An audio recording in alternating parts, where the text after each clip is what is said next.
Hi Tim, Daphne here. Good to hear from you again. You are doing so well on your course. I'm working for this exam. When are you taking it? Is it January? I can't remember. Okay, so off we go. Another lot of essays. Pie chart illustrates the number of McDonald's shops in 7 different countries. Now, I would say across the world. You're short on your words, remember? It says 150, at least 150. You're on 125. So we need to make sure that you have a little bit more to say. So 7 different countries across the world. Overall, it's clear that the United States represents the largest sector of the number of McDonald's. Yeah. You can say the number of McDonald's outlets. It's okay to say this word. You can. Well, the US undoubtedly contributed the least to the total. Okay, that's fine. So that's your overall sentence.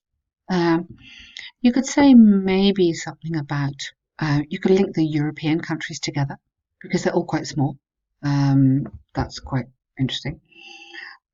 Almost a third of outlets are made up of the United States with 14,000, a comma after that, 14,000, which is about 10 times as many as Germany with approximately 1,400. Good. China and Japan together represent about a quarter with 2, so you must get this right, the maths, and this one, respectively, very good.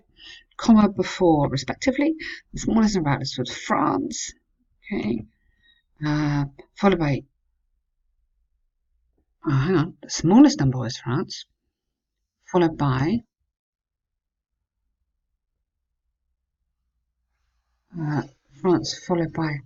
not US, not quite see which one it is, but it's not that one, which is 100 shops less than France. Where was it?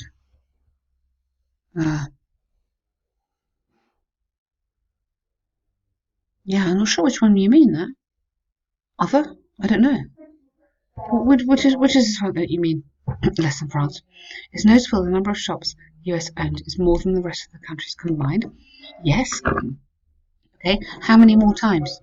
Yeah, can we do a bit of maths here? Can we add up these and roughly, what do I say, almost 2/3? Almost 2/3 more than that of the other ones combined. And I think you need to put a bit more in here. Maybe you could link up the European countries. So you need to get this to 150 words. So have a look at it again, put in another big sentence, at least 25 words, if not. I know it's not very interesting, but you can comment on, just make the comparisons. These two are, half of that one. Kind of link them together. You know what to do here. Online translation apps, are there more advantages and disadvantages to such services? Online translations apps have become increasingly prevalent throughout the world. Experts and scientists have debated whether the benefits of such phenomenon outweigh the drawbacks. In this essay, I will discuss both views and state my opinion using research studies from the UK government and BBC News to support my points and arguments. Very nice, very good. There's no doubt, sorry, I'm just going back to that task 1. I'm just thinking, if you go on the website, the free bits of the website, there is a lot on task 1, and there's special videos on bar chart and pie chart. Have a look on that, and that will help you with some of the really good sentence structures you might need. So this could be good. Online translations are increasingly prevalent throughout the world. Experts and scientists have debated whether the benefits of such a phenomenon outweigh the drawbacks. Good. In this essay, I'll discuss both views using my opinion and research studies from the UK and BBC. Yep, lovely intro, perfect there. There's no doubt that learning apps could lead, don't use would, use could, such as a suggestion. Learning language. It's not really learning language, but I'll give you that. Could lead to a number of disadvantages. Firstly, may cause confusion and misunderstanding in the translation process.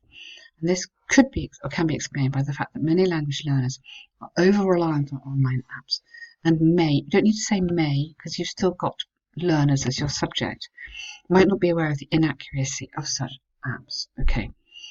Inaccuracy, yeah. Leading to, so what's the problem with this? Leading to misunderstandings, leading to embarrassment, complications, a little bit more there. Secondly, many language learners might be deterred from passive voice there. B, deterred. And then the preposition is from. Oh, you've got from, sorry. From practicing with native speakers, the language apps enable them to learn a different language on their own. And the lack of interaction may hinder their progress. That is so true. Really, really good point. Yeah, you're less brave, aren't you? For example, a recent article published by the BBC reveals that 70% of language learners have achieved a high level of fluency in a second language due to the daily exposure to the local culture and having day-to-day conversations in the target language. Thus, it can be seen that,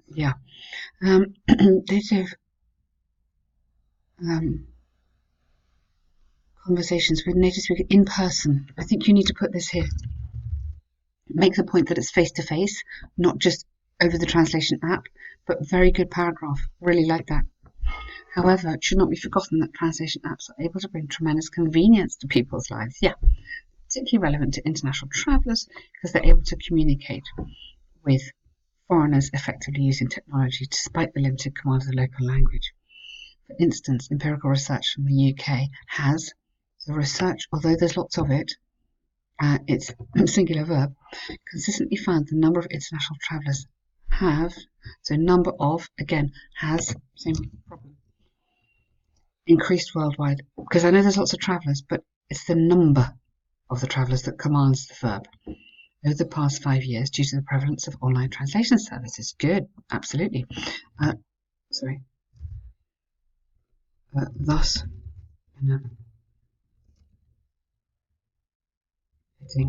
tourism. Furthermore, it's considered that online apps are more cost-effective than the traditional way of learning because language learners are able to access online materials for free without having to hire a tutor, oh dear, or enroll in language classes.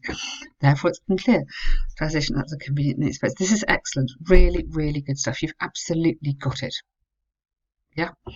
In conclusion, even though the online translation apps might result in slow learning progress and occasional inaccuracy, I believe the advantages outweigh the disadvantages. Not only is it affordable, it allows people to communicate with one another despite language barriers. Absolutely fantastic. Really, really good, Tim. Very impressive. Bang on point. You get the topic. You've answered it very fully. Well done. Just seeing your little question here. Yeah, I think there is more to say. I know it looks kind of like you've said and everything, but you've got to find more. So group things together, compare it to the biggest one. Yeah. Either group small ones together, group 2 or 3 together and compare it to another one, which you've done, but keep on going. Do it as much as you can until you get to 160 words. And have a look at that web link I mentioned. Okay, really, really good tasks. Well done.